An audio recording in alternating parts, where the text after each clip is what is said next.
Hello student, welcome to our YouTube channel commerce proficiency. आज की class में start करेंगे नया chapter financial statement with adjustment. इसे लास्ट क्लास में हमने कवर किया था। फाइनेंशियल स्टेटमेंट का चैप्टर कंप्लीट हो चुका है। अगर अभी तक आपने लास्ट क्लासेस नहीं देखी, देखे ताकि आपकी स्टडी में कंसिस्टेंसी बनी रहे। अगर अभी तक आपने मेरे यूट्यूब चैनल कॉमर्स प्रोficiency को सब्सक्राइब नहीं किया, सब्सक्राइब कीजिए और बेल आइकन जरूर प्रेस कीजिए ताकि जब भी मैं न्यू वीडियोस अपलोड करूं सबसे पहले नोटिफिकेशन आपके पास जाए। आप वीडियोस को देखिए और आपकी स्टडी बूस्टअप हो।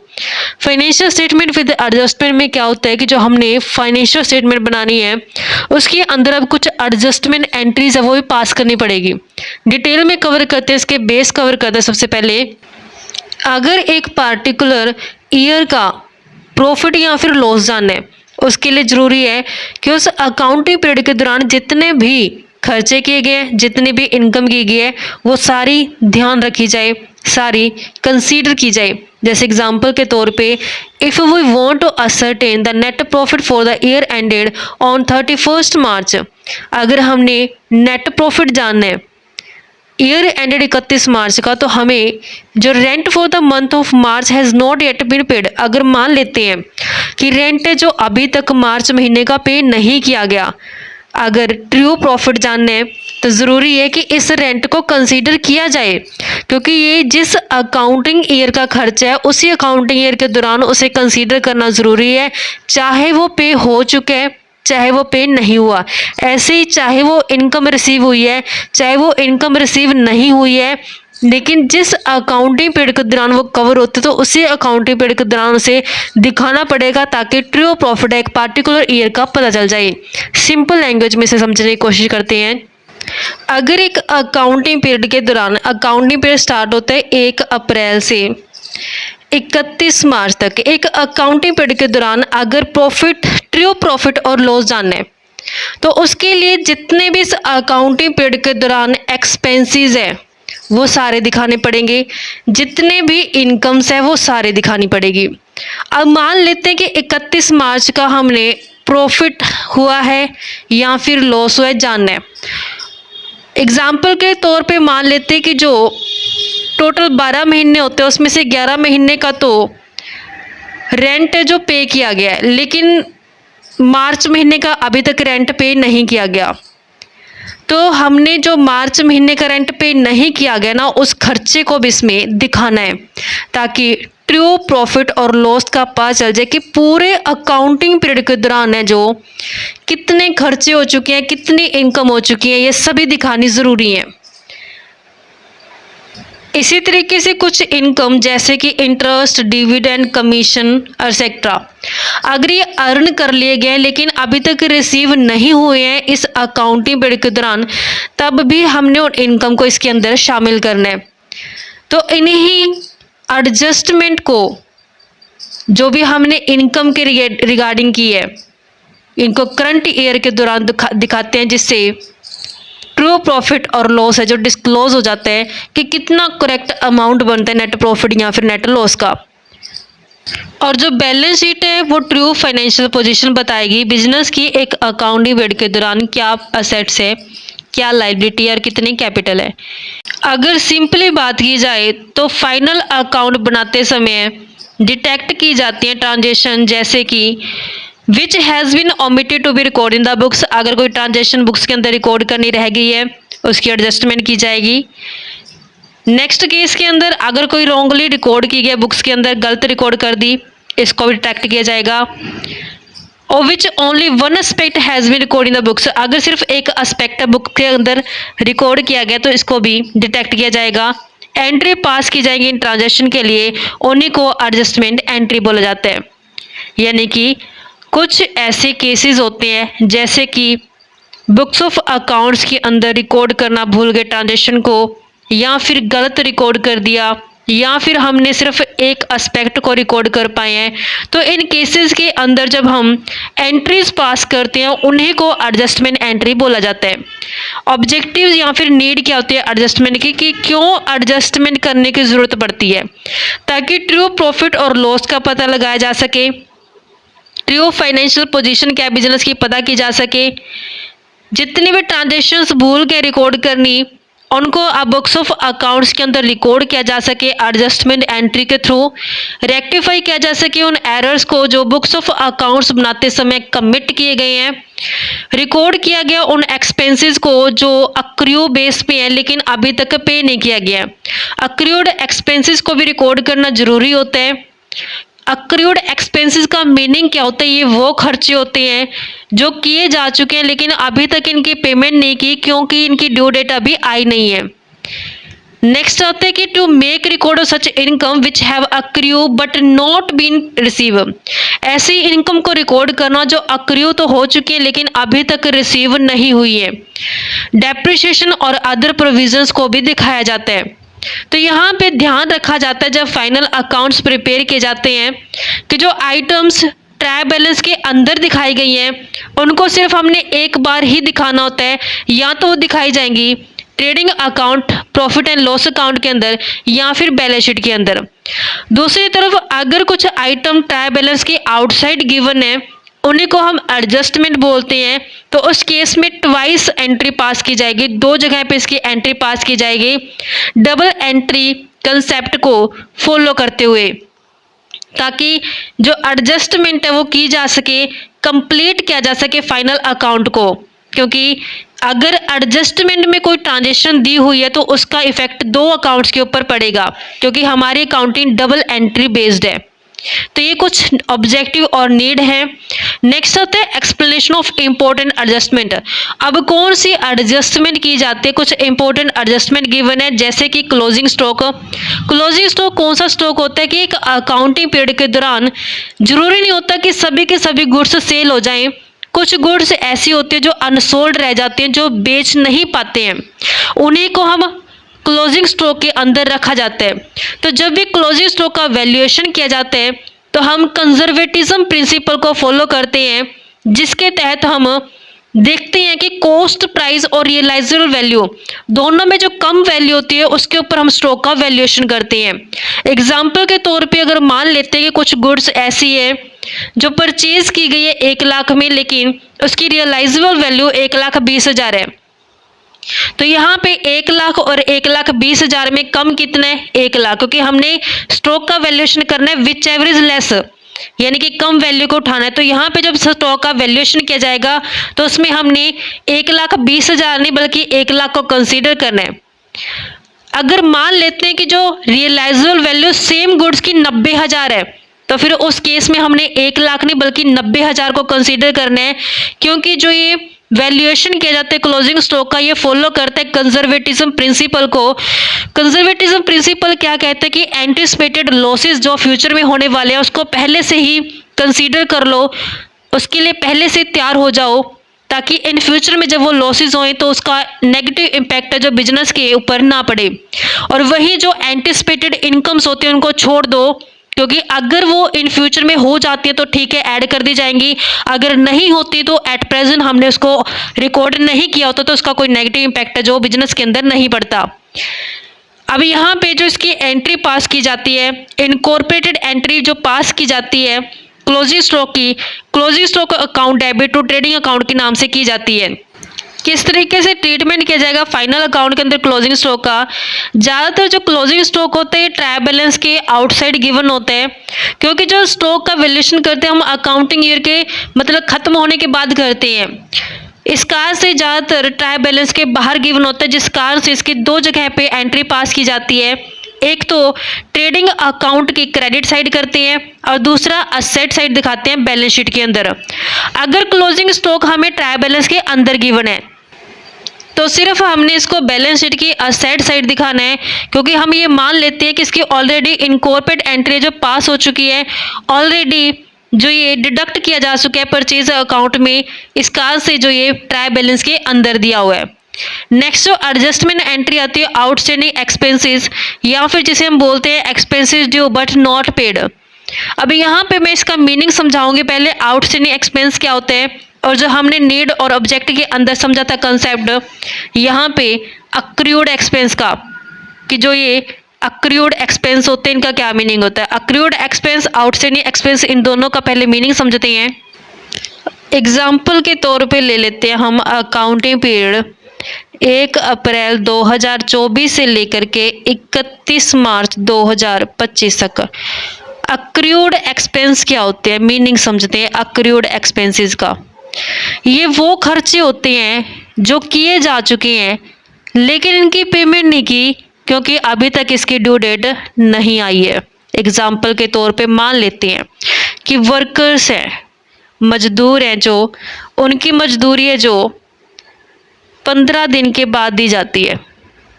मान लेते हैं कि वर्कर्स ने 1 तारीख से लेकर के 10 तारीख तक काम किया है। इनको पैसा कब देना है, वेजेस कब पे करनी है, हमने 15 तारीख को करनी है। तो जो ये 1 तारीख से लेकर के 10 तारीख तक इन्होंने काम किए है, मान लेते हैं कि इनकी जो मजदूरी है वो 1 दिन के 1000 रुपये लेते हैं। तो इन्होंने 10 दिन काम किया है तो 10 दिन के कितने हो जाएंगे, इनके 10,000 रुपये हो जाएंगे।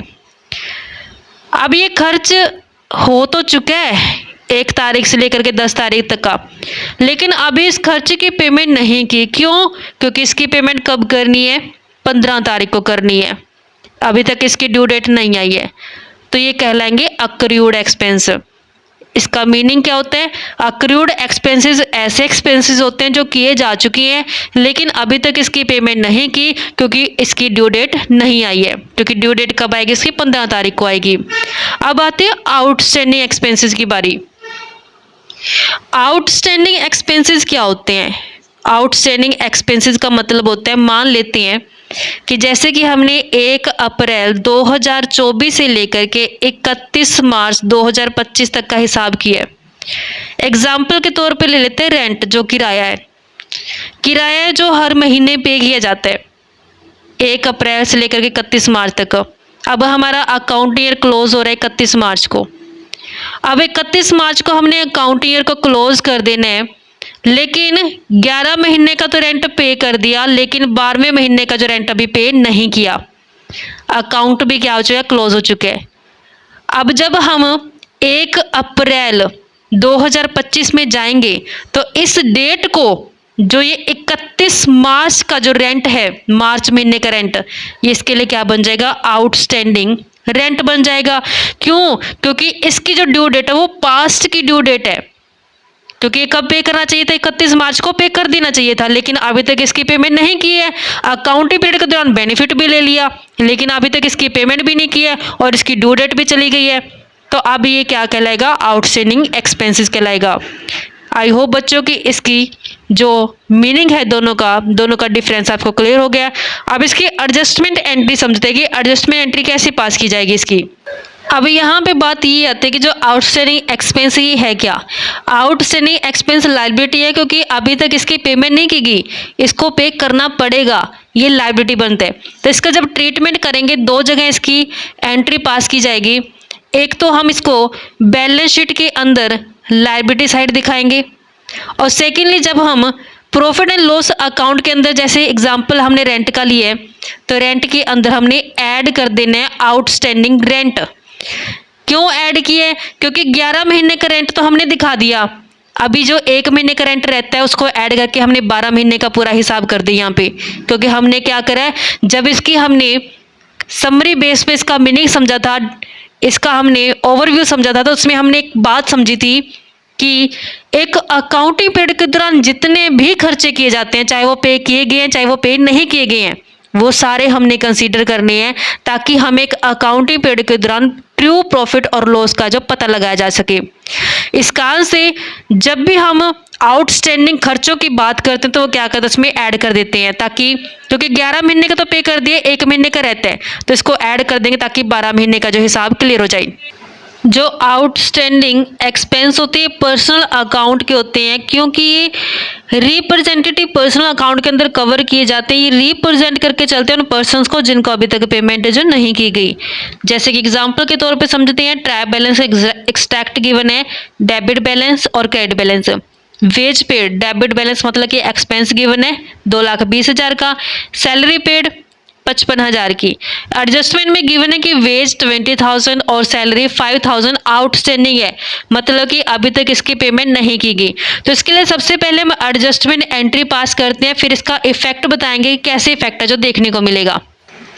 यहाँ पे एडजस्टमेंट एंट्री पास करते समय समझते हैं कि जो वेज पे की गई है, वेज एक्सपेंस होती है, एक्सपेंस का जो बैलेंस होता है वो डेबिट होता है। इस कारण से वेजेस को हमने डेबिट कर देना है, वेजेस अकाउंट डेबिट हो जाएगा। 2 में आउटस्टैंडिंग वेजेस अकाउंट को क्रेडिट करेंगे, आउटस्टैंडिंग वेजेस अकाउंट को क्रेडिट करेंगे। कितना आउटस्टैंडिंग है बैलेंस वेजेस का? 20,000 से 20,000 से।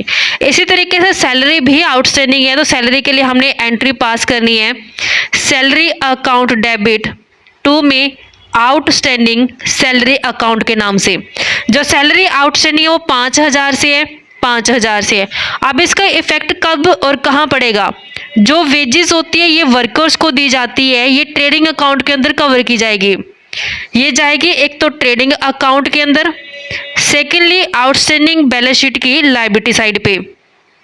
वही सैलरी ऑफिस का खर्चा होते हैं, ऑफिस के खर्चे जाते हैं प्रॉफिट एंड लॉस अकाउंट के अंदर, और सेकेंडली बैलेंस शीट की लायबिलिटी साइड जाएंगे। तो अब हम प्रिपेयर करते हैं ट्रेडिंग अकाउंट को। तो ट्रेडिंग अकाउंट का जो फॉर्मेट रहता है, ट्रेडिंग अकाउंट के अंदर डेबिट साइड पे दिखाए जाते हैं खर्चे। तो हमने वेजेस को यहाँ पे दिखाना है, 2 वेजेस के नाम से ट्रायल बैलेंस के अंदर गिवन है 2,20,000 की। वेजेस स्टेटमेंट के अंदर ट्रायल बैलेंस में गिवन है 2,20,000 की। इसमें हमने ऐड कर देना है आउटस्टैंडिंग वेजेस के नाम से जो हमने एडजस्टमेंट एंट्री पास किए 20,000 से। तो 2,40,000 ये दिखाई जाएगी ट्रेडिंग अकाउंट के अंदर। वही सैलरी के लिए हमने profit and loss account prepare करना है। तो प्रॉफिट एंड लॉस अकाउंट के डेबिट साइड पे दिखाए जाते हैं जो खर्चे होते हैं। तो यहाँ पे 2 सैलरी के नाम से दिखाया जाएगा। ट्रायल बैलेंस के अंदर गिवन है बैलेंस 55,000 का, इसमें ऐड कर देते हैं आउटस्टैंडिंग सैलरी जो हमने एडजस्टमेंट एंट्री के अंदर पास किए 5,000 से। तो बैलेंस हो गया 60,000। बैलेंस शीट प्रिपेयर करते हैं, बैलेंस शीट के अंदर ये लायबिलिटी साइड पे दिखाई जाएगी, लायबिलिटी साइड पे दिखाया जाएगा। एक तो आउटस्टैंडिंग वेजेस हैं जो कि हमारे पास 20,000 से हैं, और सेकंड आउटस्टैंडिंग सैलरी है जो कि 5,000 से है। तो इस तरीके से इसका अकाउंटिंग ट्रीटमेंट किया जाएगा। आई होप बच्चों कि आपको ये क्लियर हो गया है। ये तो हमें तब ट्रीटमेंट करना है अगर एडजस्टमेंट एंट्री के अंदर हमें आउटस्टैंडिंग बैलेंस गिवन एक्सपेंसेस का, अगर मान लेते हैं कि जो ये आउटस्टैंडिंग एक्सपेंस है ये ट्रायल बैलेंस के अंदर गिवन है, तो उस केस में हमने सिर्फ इसका लायबिलिटी साइड पे जो दिखाना है, क्योंकि हम ये मान लेते हैं कि ऑलरेडी खर्चों के अंदर ऐड किए गए हैं, जो भी कंसर्न एक्सपेंसेस होंगे उसके अंदर ऐड किए गए हैं।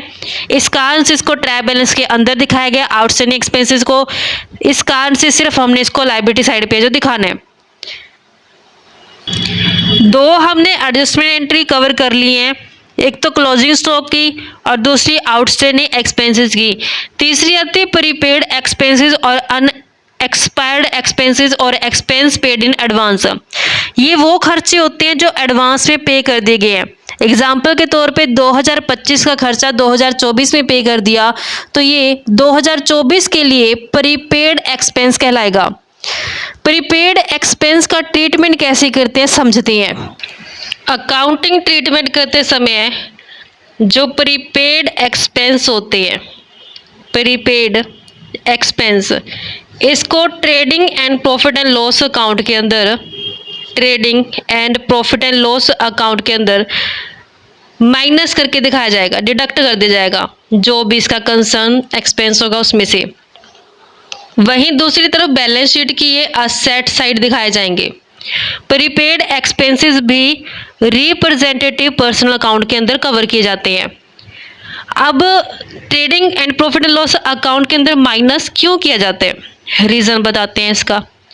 कि अगर मान लेते हैं कि जो इंश्योरेंस प्रीमियम है वो 2024 के अंदर 2025 का पे कर दिया। अभी हमने इसका ओवरव्यू समझते समय एक बात कंसीडर की थी कि एक अकाउंटिंग पीरियड के दौरान जितने खर्चे होते हैं सिर्फ हमने वही खर्चे और इनकम दिखानी है। हमने तो सिर्फ 12 महीने तक का ही हिसाब दिखाना है ताकि ट्रू प्रॉफिट और लॉस पता किया जा सके। अब प्रीपेड का मतलब क्या कि एडवांस दे दिया नेक्स्ट ईयर का करंट ईयर के अंदर, जिस कारण से ये माइनस किया जाता है trading and profit and loss account के अंदर। अब ये बैलेंस शीट की असेट साइड क्यों दिखाते हैं इसको, क्योंकि ये जो खर्चे होते हैं जब हम 2025 के अंदर एंटर करेंगे तो 2025 में इन खर्चों के लिए हमें कोई एक्स्ट्रा पेमेंट करने की ज़रूरत नहीं है, हमने बेनिफिट ले लेना है उनका। इस कारण से इसको असेट साइड दिखाया जाता है। जैसे कि हमें एग्जाम्पल गिवन है, स्टेटमेंट गिवन एग्जाम्पल की इस बुक के अंदर, ट्रायल बैलेंस में इंश्योरेंस अकाउंट का डेबिट बैलेंस गिवन है 20,000, एडजस्टमेंट के अंदर प्रीपेड इंश्योरेंस दे रखे 5,000 से। एडजस्टमेंट एंट्री बनेगी prepaid insurance account debit, prepaid insurance account को डेबिट करेंगे 2 में इंश्योरेंस अकाउंट को क्रेडिट किया जाएगा। जो प्रीपे किया गया है वो 5,000 रुपये से किया गया है, 5,000 रुपये से। अब हम इसका ट्रीटमेंट कैसे करें, जो इंश्योरेंस होती है प्रॉफिट एंड लॉस अकाउंट के अंदर आता है, तो जब हम प्रॉफिट एंड लॉस अकाउंट बनाएंगे उसके अंदर इसका ट्रीटमेंट किया जाएगा। प्रॉफिट एंड लॉस अकाउंट की डेबिट साइड पे दिखाया जाता है 2 इंश्योरेंस के नाम से।